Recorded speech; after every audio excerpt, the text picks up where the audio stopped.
आज मैं आपको पूर्णांकों के बारे में बता रहा हूँ। इससे पहले आपने पूर्ण संख्याओं के बारे में और प्राकृतिक संख्याओं के बारे में पढ़ा। तो पूर्ण संख्याओं को अगर धनात्मक और ऋणात्मक रूप में लिखा जाए तो उन्हें पूर्णांक कहते हैं। तो पूर्णांक जैसा कि इस नंबर लाइन संख्या रेखा पर दिखाया गया है, 0 से जैसे जैसे हम दाहिनी ओर जाएंगे तो ये अंक धनात्मक रूप में बढ़ते जाएंगे, और 0 से जैसे जैसे बाईं ओर जाएंगे तो ये ऋणात्मक चिन्ह के साथ घटते हुए क्रम में घटती रहेंगी। अब पूर्णांकों का जोड़ना और घटाना संख्या रेखा के द्वारा समझेंगे। तो संख्या रेखा पर अगर हम किसी धनात्मक पूर्णांक के साथ धनात्मक पूर्णांक को जोड़ते हैं तो दाहिनी ओर चलते हैं। जैसे एग्जाम्पल में +3 के साथ +2 ऐड करना है तो कैसे करेंगे? पहले हम संख्या रेखा पर +3 ढूंढेंगे। तो +3 यहाँ पर है, इसके बाद इस +2 ऐड करना है क्योंकि ये पॉजिटिव में है, इसलिए 1 2 यानी यहाँ पर आएंगे तो आंसर आएगा 5। इसके बाद -3 के साथ अगर 2 ऐड करना है तो कितना आएगा? तो सबसे पहले -3 ढूंढेंगे। -3 यहाँ पर, -3 और +2 तो 2 नंबर आगे 1 2 तो -1 आंसर आएगा -1। इसी प्रकार 3 के साथ -2 ऐड करना है तो हम क्या करेंगे? पहले -2 देखेंगे कहाँ पर है, क्योंकि पूर्णांकों में ये समृद्ध -2 के साथ 3 ऐड करो या 3 के साथ -2 ऐड करो, आंसर वही आता है। तो पहले -2 और उसके साथ 3 ऐड करेंगे, 1 2 3 यानी यहाँ पर पहुंचेंगे।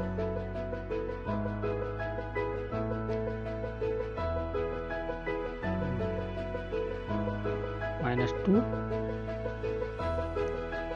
1 2 3 तो हम पहुंचेंगे 1 पर, तो आंसर आएगा 1। अब -3 के साथ -2 ऐड करना है तो यहाँ ध्यान रखना होगा, किसी भी पूर्णांक के साथ अगर ऋणात्मक पूर्णांक को जोड़ते हैं तो बाईं ओर को चलते हैं। तो हम सबसे पहले -3 ढूंढेंगे। -3 यहाँ पर है, अब -2 ऐड करना है तो बाईं ओर चलेंगे, 1 2 तो हम पहुंचेंगे -5 पे, तो आंसर आएगा -5। अब पूर्णांकों का घटाना। संख्या रेखा पर जब एक पूर्णांक से दूसरे पूर्णांक को घटाया जाता है तो बाईं तरफ को चलते हैं। यहाँ पर प्रश्न है 3 - 2 तो 3 ढूंढना पड़ेगा। 3 यहाँ पर है, 3 - 2 1 2 यहाँ, तो आंसर आएगा 1। -3 - 2 सबसे पहले ढूंढेंगे -3 तो -3 यहाँ पर है, अब -2 तो फिर बाईं ओर को चलेंगे, 1 2 तो हम पहुंचेंगे यहाँ पर, आंसर आएगा -5। अब 3 - -2 यहाँ पर हमें एक चीज ध्यान रखनी होगी, किसी भी पूर्णांक के साथ अगर ऐसा पूर्णांक घटाया जाता है जो माइनस में हो तो इसको, क्योंकि ब्रैकेट के अंदर है लिखा हुआ कोष्ठक के अंदर, तो कोष्ठक के अंदर अगर ऋणात्मक चिन्ह है और उसके बाहर भी ऋणात्मक चिन्ह है तो कोष्ठक हटाने के बाद वो धनात्मक हो जाता है। जैसे 3 और -2 है तो ये हो जाएगा +2। अब 3 के साथ 2 ऐड करना है तो ये हो जाएगा 3 और 2 5, यहाँ पर आएगा 5। ऐसे ही -3 -2 है तो -3 ऐसे ही रहेगा, और ये माइनस माइनस 2 है तो ये +2 हो जाएगा। अब ये पूर्णांक इस प्रकार बन गया -3 + 2। तो इसको अगर संख्या रेखा पे दिखाएंगे तो -3 के साथ 2 ऐड करना है, तो हम -3 ढूंढेंगे, यहाँ पर है, और +2 1 2, तो हम पहुंचेंगे यहाँ पर, यानी आएगा -1।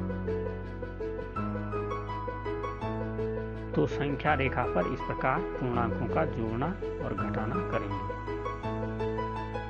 इसके बाद जो प्रश्न आपकी पुस्तक में है उसमें पूर्णांकों का जोड़ना और घटाना होगा। तो बिना संख्या रेखा के हम पूर्णांकों का जोड़ना और घटाना करेंगे।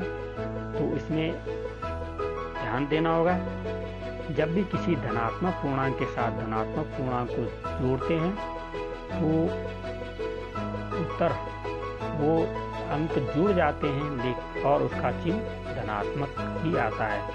जैसे +3 और +2, तो 3 और 2 5 और चिन्ह 5 का। नंबर 2, अगर माइनस पूर्णांक के साथ माइनस पूर्णांक को जोड़ा जाता है तो अंक जुड़ जाते हैं लेकिन चिन्ह माइनस का आता है। जैसे -5 और -3, क्योंकि समान चिन्ह है, ऋणात्मक में है, तो ये हो जाएगा -5 -3, 5 और 3 8, यानी -8। इसको संख्या रेखा पे भी हमने समझा था, जब भी अंकों को घटाया जाता है तो बाईं ओर को चलते हैं, और बिना संख्या रेखा के हम इस प्रकार समझेंगे। यानी समान चिन्हों को जब जोड़ा जाता है तो अंक जुड़ जाते हैं और चिन्ह संख्याओं के हिसाब से होता है। अगर पॉजिटिव में तो पॉजिटिव, नेगेटिव में है तो नेगेटिव।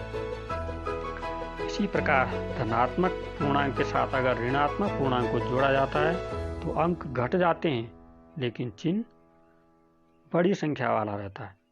-2 + 3, ये जोड़ना है तो 3 से 2 जुड़ेगा नहीं बल्कि 3 से 2 घटेगा, तो ये हो जाएगा 1, और चिन्ह बड़ी संख्या का प्लस है तो +3 आएगा।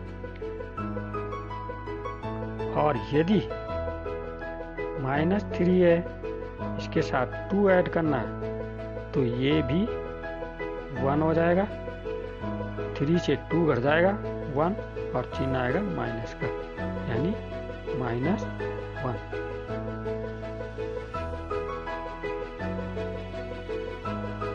तो समान चिन्ह जुड़ते हैं और असमान चिन्ह घटते हैं। प्लस प्लस का प्लस, माइनस माइनस का अंक जुड़ जाएंगे, चिन्ह माइनस का।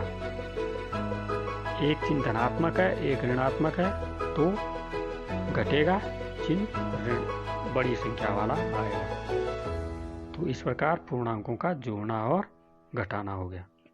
अब हम आगे सीधे प्रश्नावली पे चलते हैं। तो प्रश्नावली में प्रश्नावली 1.1 आप अपनी बुक में देख लेंगे। बुक में प्रश्नावली 1.1, किसी विशिष्ट दिन विभिन्न स्थानों के तापमानों को डिग्री सेल्सियस में निम्न संख्या रेखा द्वारा दर्शाया गया है। तो आप देख रहे हैं।